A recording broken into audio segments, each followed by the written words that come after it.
The following program may contain coarse language, violence, nudity, mature subject matter, or scenes which may not be suitable for all viewers. Viewer discretion is advised. All Hit Radio.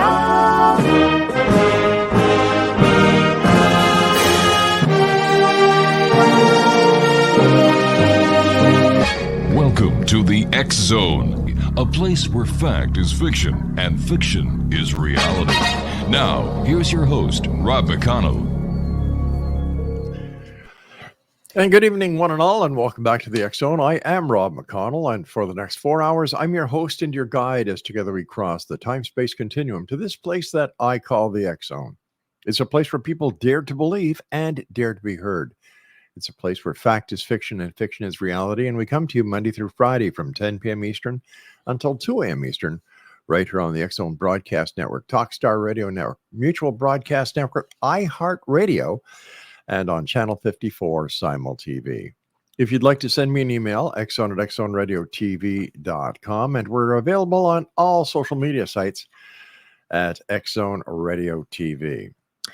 My first guest tonight is Wayne Perry. He is in West Hollywood, California. We're going to be talking about diagnostic and therapeutic, sound therapy, and vibrational healing. Joining me now is Wayne Perry. And Wayne, welcome back to the X Zone. How are you tonight, sir? Gratefully resonant. Thank you, Rob. Wayne, tell us a little bit about yourself.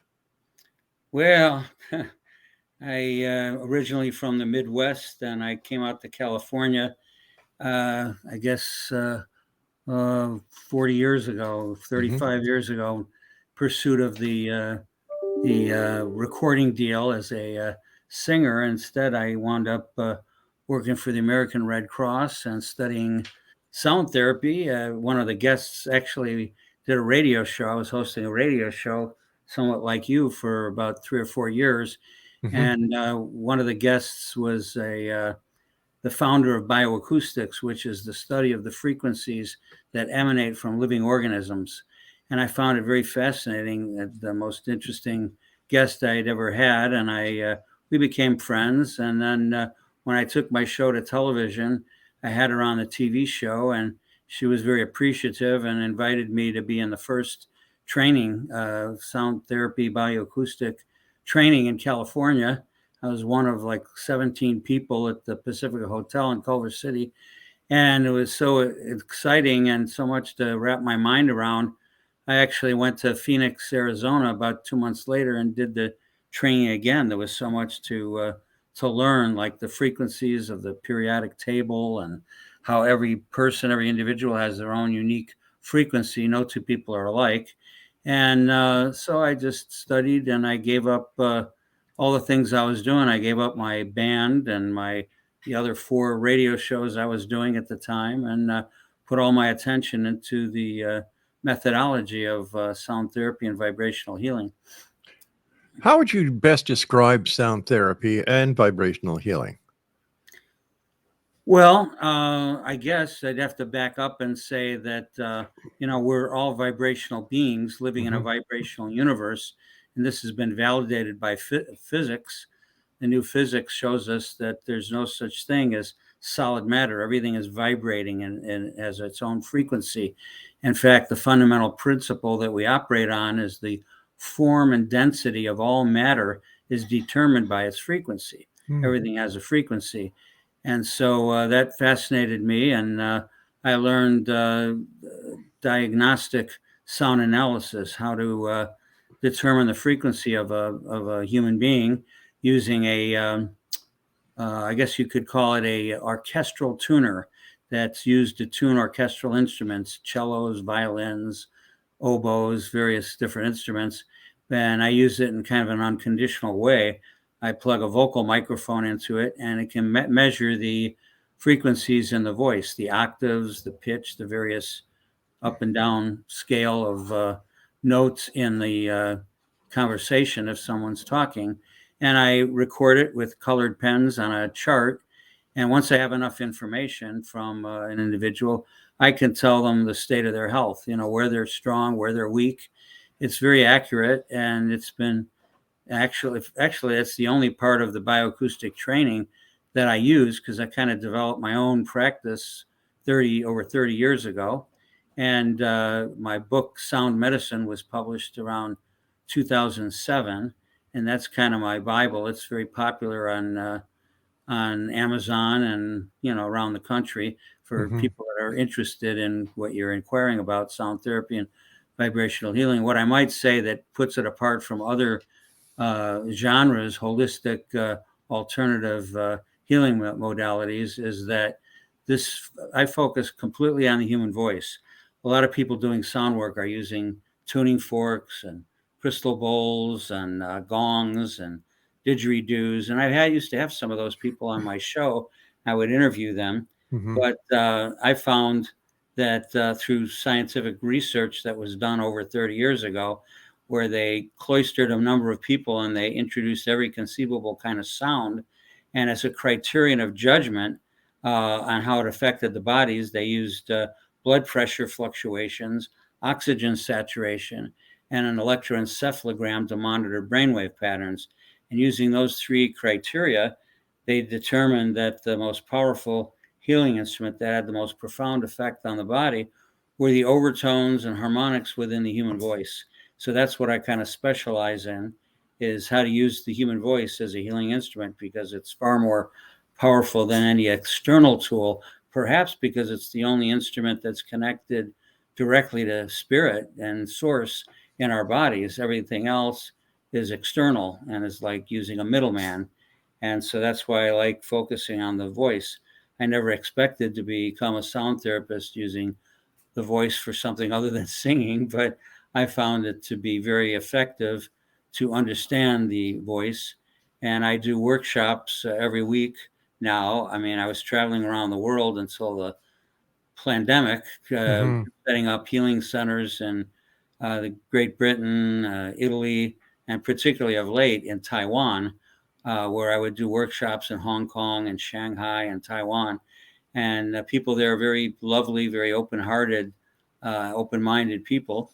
And but then, they booked me actually to the rest of my life every spring to do workshops there forever. And then the pandemic hit, and I had to come back to Los Angeles and figure out how to get online, because I'm not all that tech savvy. But I connected with Zoom, and now I do my workshops every week, every Saturday afternoon. And So what can people learn in your workshops? all sorts of things, mainly to heal the body, to bring the body into homeostasis and proper balance. I mean, like, for instance, some of the things that I teach are like this Saturday, we're doing chakra chanting and toning to balance the chakras, which are the energy centers or vortexes within the body that are based more in Eastern thought and Ayurvedic medicine.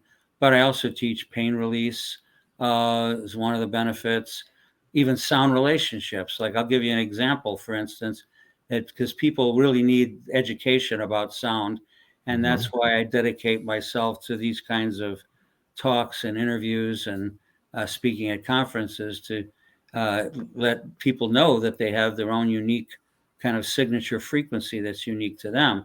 But the example I was going to give you is like with regard to sound relationships, which is one of the workshops that I teach.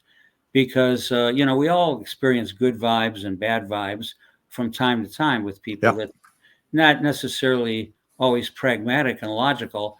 It's a bit more intuitive. But the truth behind what's really going on is when you have a bad vibe from a person, like let's say we're at a small party with maybe 8 to 10 people or something, the dinner party or something, and somebody new arrives at the party, and you never met them before, you never heard them speak, you know nothing about them, and you get this bad vibe, and you just say to yourself, I hope they don't sit down next to me or engage me in conversation, because we just kind of have a bad vibe about that person. And then maybe 10 minutes later, another person comes in to the party that's a stranger, we don't know, we never met, but we have an opposite feeling. We feel a good vibe. They feel like they're kind of a kindred spirit, or we'd like to meet them. So what's the difference between those two experiences of a bad vibe and a good vibe? Well, it's usually never our vibe. It's always somebody else's vibe we're feeling. But what's going on is the first person that we felt a negative vibe from has a lot of the frequency that we have an excess of in our brainwave pattern. The things that cause pain and ill health, disease, is either too little frequency or too much frequency. We need to be in balance and in harmony with the frequencies in the brainwave pattern and within our body. And if we have an excess of a particular frequency that we would measure, and maybe it would be a C sharp, let's say, for lack of a better term, and somebody else comes into our immediate environment that is a lot of that C sharp frequency in their brainwave pattern, it's like two negative poles of a magnet that repel each other. You try to get closer, understand that person, but it just is, there's a repellent energy. You don't resonate with that person, and or they don't resonate with you. We call it a bad vibe, but it's really scientific. It really has not, we don't know them. There's no real reason to hold a judgment towards them. And it's all vibrational. And they just carry this frequency that we have an excess of, and it just kind of repels us. And that second person that walked in the room 10 minutes later that we felt that good vibe or a kindred spirit experience, they have a lot of the frequency that we are weak in, that we need. And so we're drawn to those people. In fact, that's the secret of relationships, because at least in this country, we form relationships or marriages or whatever based upon good chemistry, what we call chemistry. What that really is vibrationally is complementary resonance. And complementary resonance is based upon what's going on in the brainwave pattern. And like I said, if they have a lot of the frequency that we're weak in, it supports us. It feels really good. We relate and resonate with that person. The only danger is codependence. Basically, it's a good thing to have that kind of attraction. But if we become dependent on it, it can become codependent. So that's not good, but it's just a fact of life. It's just more of an explanation of what's going on when people feel these good vibes and bad vibes, and it gives us a deeper understanding of the interaction, intercommunication with other people. All right, stand by, Wayne. You and I have to take our first break. Exonation Wayne Perry's our special guest. His website is www.wayneperry.com. And we'll be back after this short break. Don't go away. And welcome back, everyone. Wayne Perry's our guest, www.wayneperry.com. Wayne, how does the sound therapy and vibrational healing actually work when it comes to, let's say, for example, chronic pain? Well, pain there's a certain methodology I use for pain. I've even been using it for myself. From time to time I had a bad headache earlier today, and I haven't had a headache probably since I was a teenager. I never really get headaches. So we use, maybe the best way to explain it or lay a little bit of a foundation is I think there's three basic types of sounds. And I call them the three R's because they all start with the letter R. So the first R or type of sound is what I call relaxing sound.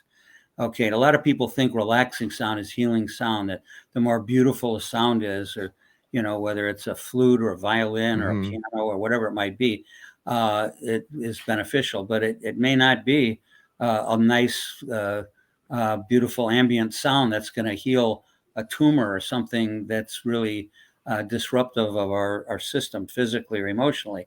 So, but relaxing sounds are important as kind of like a prerequisite because we live in such a chaotic society and whatnot. We need relaxing sound. So that's the first type of sound or first category. The second type of sound, second R, I call is release sounds. Release sounds move energy. They're different. Relaxing sounds, the purpose of which is to calm and soothe the body. But release sounds, the purpose is to cleanse the body. Like we cleanse the physical body by taking a bath or a shower. But we don't really clean the rest of the body, the interior of the body, well. And that's what release sound is. Like, for example, if you walked into a gymnasium, where people are working out with weights, lifting weights, or working on machines or something to get in shape or whatever, you'll hear certain kind of music playing. You don't hear, Yanni or solo piano or anything like new agey music. You're going to hear energetic music like, boom, boom, another one bites the dust. Boom, boom. You're going to hear kind of rock music or dance music, something like that, because that facilitates release. Facilitates release. If we're working out, we're releasing, sweat, endorphins, whatever. Mhm.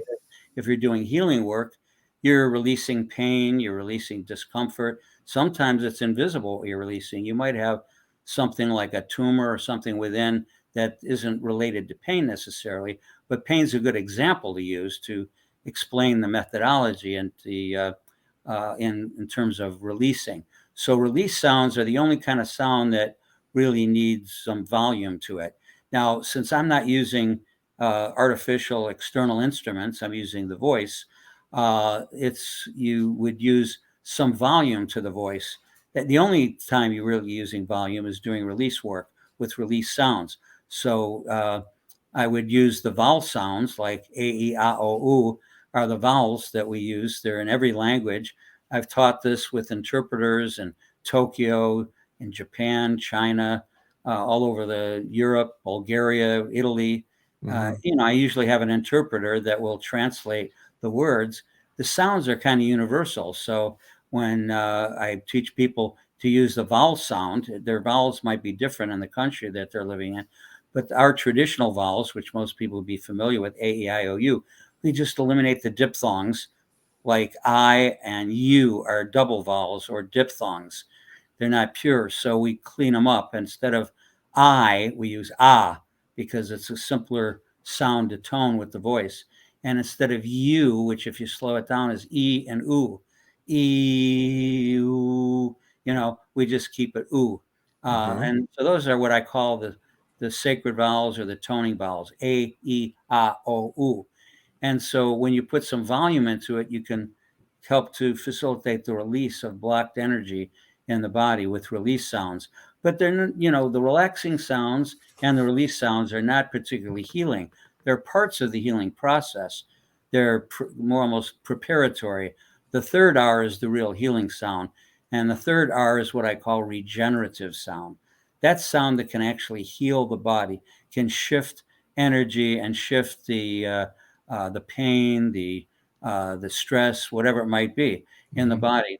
And so regenerative sound, there's two aspects of regenerative sound. One is regenerative sound is in the harmonics and overtones of the voice that was researched. They're kind of within the vowels and between the vowels. Normally when we listen to a person, we're listening to the content of what they're saying rather than the sound of their voice, that we're listening to the content of what's being expressed. But within that sound are these subtle harmonics and overtones, and that's what we need to isolate. So one of the things I teach in one of my workshops is the secrets to vocal harmonics and overtoning, which is our exercises, about 20 exercises that will bring out the natural harmonics in the voice so that you can concentrate your healing on those vocal harmonics and overtones, because like I said, they've been researched to be much more powerful than any kind of tuning fork or crystal bowl or gong or anything like that that are external to the body. And so in using those regenerative sounds, we can move energy. They have a profound effect on the human voice, and they're interdimensional as well. The second part of regenerative sound is sound that's diagnostically observed in a diagnostic brain voice sound analysis. One of the first things that I do with a student or a client is this diagnostic brain voice sound analysis. I put them on a microphone and I ask certain questions that target different areas of the brain that reveal certain information. And I use kind of colored pens in this chart I created that has 12 columns for all 12 notes of the musical scale, because we have to have some, it's not music therapy, but we have to call those notes something. We could call them A, B, C, and X, Y, Z, or we could call them Carol, George, and Barbara. But it's most appropriate to just use the musical note that it responds to. The number of cycles per second that something vibrates to will correlate with a particular musical note. So I identify those notes and I mark them with these colored pens in this chart that I created over 30 years ago. And a pattern begins to form while they're talking. And as I'm filling in the boxes in the chart with these colored pens, and once I have enough information, then I have them put the microphone down and I interpret the chart, and I can tell them exactly where they're weak, what system is weak, if it's the circulatory system, or if it's an emotional issue or a physical issue that they might be dealing with. It's easier to deal with that on the emotional level, then it doesn't have to break down physically. But if it's gone beyond the emotional to the physical, then it can break down physically, and we address it either way: physically, emotionally, psychologically, whatever level is necessary. Sure. Let me ask you this. After you've done your diagnostic with your Mhm. client or your student, and Mhm. you come up with an analysis, has this analysis ever been collaborated with medical analysis at the same time to see if, in fact, both diagnoses are the same or if there's a difference in the diagnosis? What kind of medical diagnosis are you talking about? Let's talk about Western medicine. All right. Well, I'm not a Western doctor, so I understand that. I understand that. This is what I'm getting at. The diagnosis that you give based on the techniques and the systems that you use, mhm. have they been validated by the medical community or the medical establishment? I don't know. The proof is in the pudding. I wouldn't be doing this for over 30 years if people weren't getting Well, value and getting healed, releasing pain, I or I I I, overcoming under, the I various understand that. I physical understand and you've been doing this emotional. for 30 years, but wouldn't it be nice to have the it validated by the medical communities that gives what you're doing is credibility, and maybe it's a placebo effect that you're giving these people. I don't know. Well, I know of some doctors that have validated. I mean, I know almost every time I do a diagnostic Hmm. sound analysis, I tune into where their weakness without them telling me anything about where they're weak or what's going on. I can Okay. see it vibrationally in the tuner I'm using and the Hmm. microphone and my charting, and I tune into it. Everybody is they're usually always amazed how I could Hmm. know where their weakness is or what, and it's not only that, it's during the course of putting on the microphone for the diagnostic brain voice sound analysis. They're on there for a good 20 to 25 minutes. So Hmm. there's other things I see too in their emotional background that I ask them about, and how are they feeling? Do they feel weak in this particular area? And it always coincides. And I use my own backup system as well because I'm experienced in kinesiology and muscle testing and dowsing. I've been a keynote speaker at dowsing Hmm. conferences, and I talk about vocal dowsing, which is an advanced technique Right. that I use, that you can, just like you can use dowsing rods, L rods, and Yep. bobbers to find water or oil or missing objects or ask Hmm. them yes or no questions. In a similar way, you can use the human voice. It takes some experience and a little bit of knowledge, but Right. I use vocal dowsing. I use dowsing with L rods to measure a Right. person's Yeah. Yeah. strength Okay. energy field, and I also use my own developed intuition, because our intuition is a key source of tuning into our body and So I guess the the answer to my question is no. It has not been validated by the medical community. well, I've worked with several doctors that have come to me for the analysis, and they said that what I diagnosed, let's say, Hmm. in a sound analysis was right on the money. Was really accurate. So I don't know what kind of uh, everybody has their own perspective, their own need for truth or determining if something feels right. Sure. Most of the people that I work with, some of them have gotten recommendations to me from medical doctors. For example, I had hepatitis C about 15 years ago. I Hmm. had hepatitis C. I went for just a regular standard doctor's visit for a little rash I had on my ankle. They gave Hmm. me some salve for it, but I had to do a full physical, and they did Right. HIV testing, AIDS, hepatitis A, B, C, all this stuff. And this was even before they called it hepatitis C. At that time, they called it non-A, non-B hepatitis. And they said I had it. That was the only thing I tested positive for. I tested negative for everything else. And they Hmm. were really concerned, and I didn't know what they were talking about. And not having a lot of trust in allopathic medicine, I just kind of ignored it. A couple months later, my wife, or ex-wife now, but my wife at the time, was concerned I might be having a heart attack or something when I woke up with some pain. Hmm. And so she took me to the emergency room of the hospital, And they ran some tests. They did an EKG of my heart. There was nothing wrong with me, but they did other testing, an ultrasound, and determined that validated the fact that I had hepatitis C, and it had damaged my liver. It actually had liver damage, and I've never drank alcohol. Usually the cause for cirrhosis of the liver and things damaging the liver is usually alcohol. But I was a non-drinker, and I had cirrhosis of the liver. I said, "How could I have cirrhosis? I've never drank alcohol in my life." And they said, "Well, hepatitis C is a virus that virulently attacks the liver." Right. And they had no cure for it. Nowadays, I'm told that they have some pills for it that are expensive, cost about $1,000 a pill.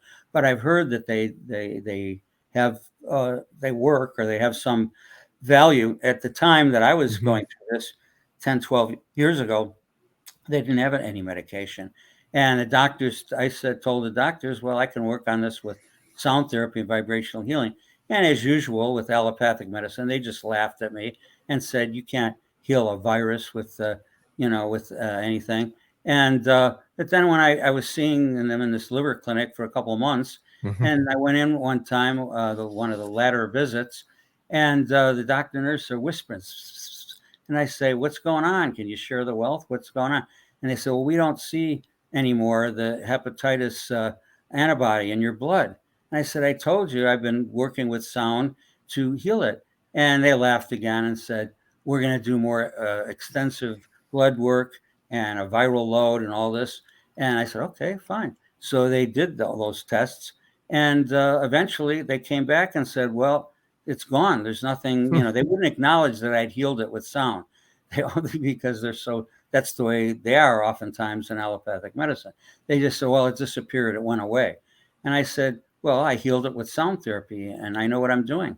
And that was it. I didn't go back to the doctor anymore. I had some other tests to validate that it in fact was gone, and it was gone. And but I kind of got validated through the back door, because 2 or 3 weeks later, they started sending patients to me. They didn't know what to do with these people that had that non-A, non-B hepatitis. And so they sent it to me. The first person they sent me was a Russian doctor, a woman whose husband, they were both doctors from Russia, man and wife, and he didn't have it, and she did. She was diagnosed with it. In those days, back in the late 80s, they thought it might have been sexually transmitted. They've since disproved that it's not sexually transmitted. It's transmitted through the blood. Because usually one of the first things they ask you is, have you had blood transfusion or tattoos? Because those are some of the ways you can get it. At the time, I never had either. I've never had a tattoo or a blood transfusion at the time. So I told them no, and they didn't know what to do. They did their standard tests and stuff, but they didn't have any real therapeutics. So I worked with what I know, with sound therapy and doing release work. And all right. Okay. I have to take a break here. Please stand by. We'll be back in a couple of minutes. X Zone Nation, our guest this hour is Wayne Perry. His website is wayneperry.com. This is the X Zone. I'm Rob McConnell. We'll be back on the other side of this break. Don't go away. And we're back. And the X Zone is sponsored by Beautiful Mind Coffee. Visit their website at www.beautifulmindcoffee.ca. Wayne Perry's our guest. His website is wayneperry.com. What kind of cures have you been able to initiate using your sound therapy and vibrational healing methods? None. It's not about curing at all. What's it about then? I never had the idea of having a shingle on my door that I'm some kind of cure healer, that I'm going to make their karma go away. Everybody has their own karma to go through, struggles, and some of minor aches and pains, some are serious illnesses. And I deal with any and all of them, but I'm about empowering the people to heal themselves. All healing really comes down to self-healing. When you understand universal healing principles and how things work, you can use proper diet. Food is a big healer, and sound are, I think, the biggest healing modalities is good, healthy food and understanding sound and vibration. And so I try to educate people to do some research, and it's all there, and they can use, and then I teach the techniques. That's what I teach every week, every Saturday afternoon in my workshops. I do a Okay, 3-hour workshop. where I was a little mixed up is you were telling us about your liver condition. You were able to, cure it I was able with to your. heal myself. I Well, didn't use the what's the word difference? cure. What's the difference between the word cure and heal? Well, I'm not a linguist to expert on definitions. All I know is curing is making something go away. You So you know, didn't make your healing liver. is You about didn't. supporting. So you Is did. about. So you did not make your liver condition go away. Yeah, well, yeah, I did. I mean, I'm just saying that we don't call it curing.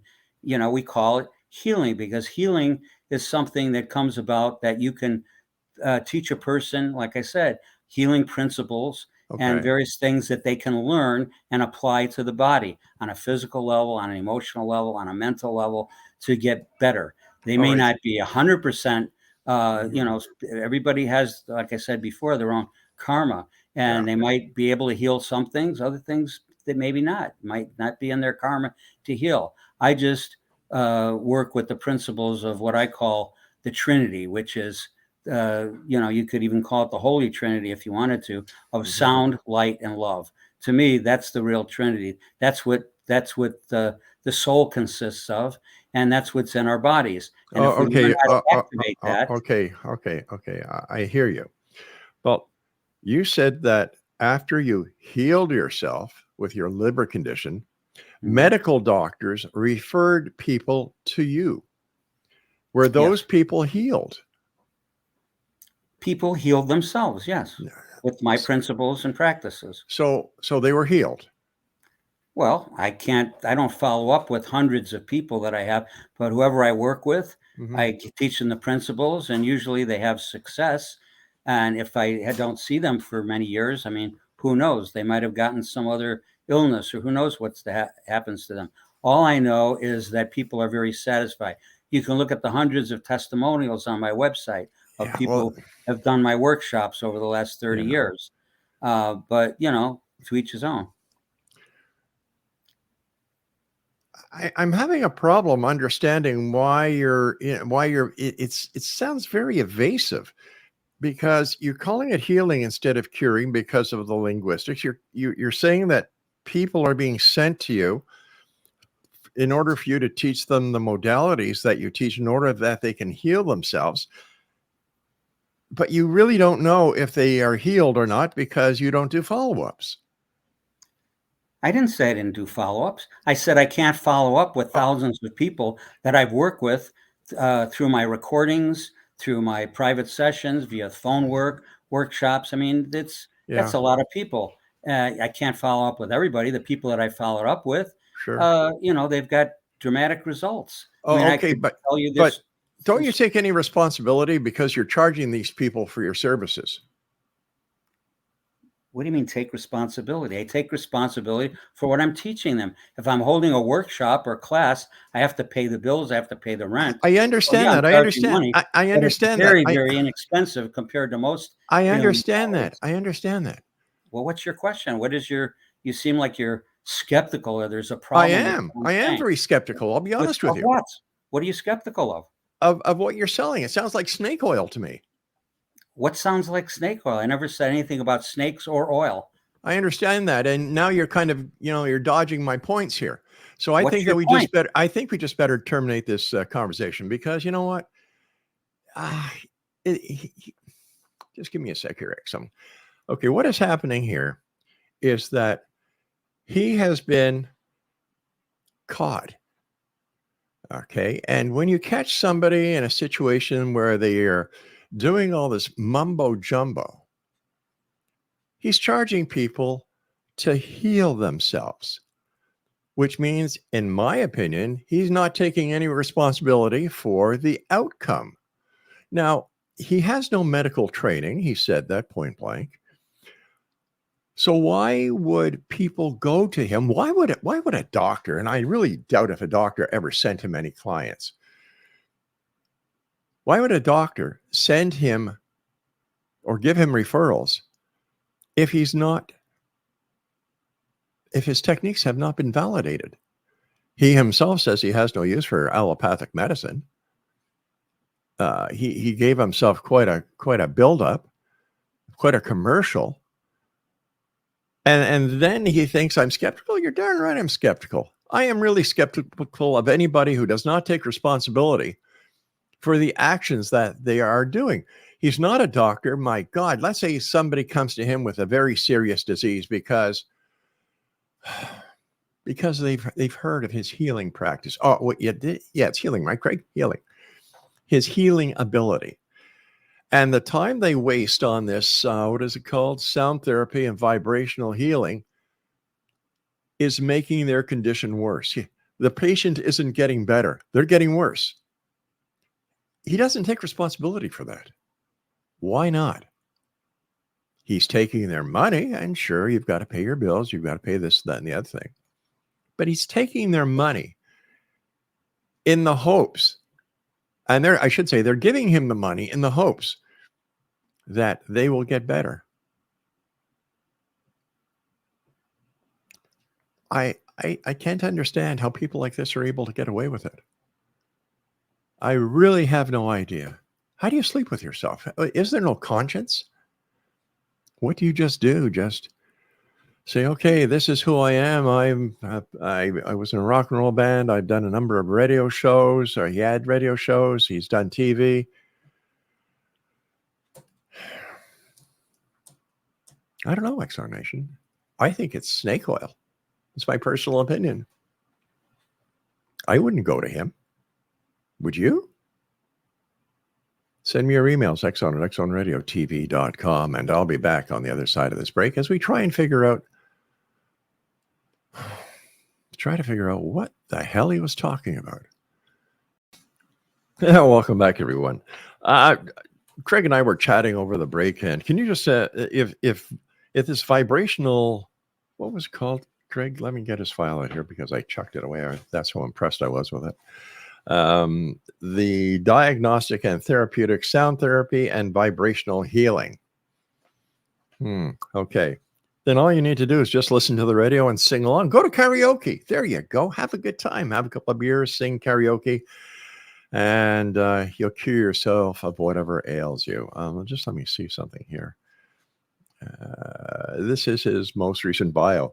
Actively presenting my popular sound healing certification workshops nationally for over 30 years and internationally for over 10 years. And since the pandemic began 2 years ago, blah, blah, blah, giving a certification case workshops using a online video conferencing system. Wow. You pay them all the money and you get a certificate. Woo! God, you can go online and get yourself a PhD for nothing. We'll have to find out how much he charges and let you know, XO Nation. Just doesn't sound right to me. And if it doesn't sound right, if it walks like a duck, quacks like a duck, swims like a duck, then it's a duck. What I see here is a snake oil salesman. So save yourself a lot of money, XO Nation. Say your vowels, A, E, I, O, U. Well, that's the best I could do. And go to karaoke, sing your heart away, sing different songs, sing rock and roll songs. What was that? What was that? Hold on here just a second. His 3 R's, relaxing music, sing relaxing songs. Number 2, sing release songs. Would that be Please Release Me, Let Me Go? Engelbert does a better job than I could ever do. And then regenerative sound. The sounds you would hear in your gymnasium above the panting and the groaning of people who are exercising for the first times in their lives. We've had when you look back over the years of doing the show, well over 4,500 individual guests. We've had some dillies. We really have had some dillies. And I think tonight, for the first time since September, we are going to induct Wayne Perry into the X-Zone, what do we call it? The X-Zone Order of Woo-Woos. So there we go. Wayne, you're finally going to get your name in bright lights here in the X-Zone, as you are now the newest member of the X-Zone Order of Woo-Woos. I'll be back as the X Zone continues with yours truly, Rob McConnell. As next we continue our investigation into the world of the paranormal, the science of parapsychology. And here we're always searching for answers, but demanding the truth.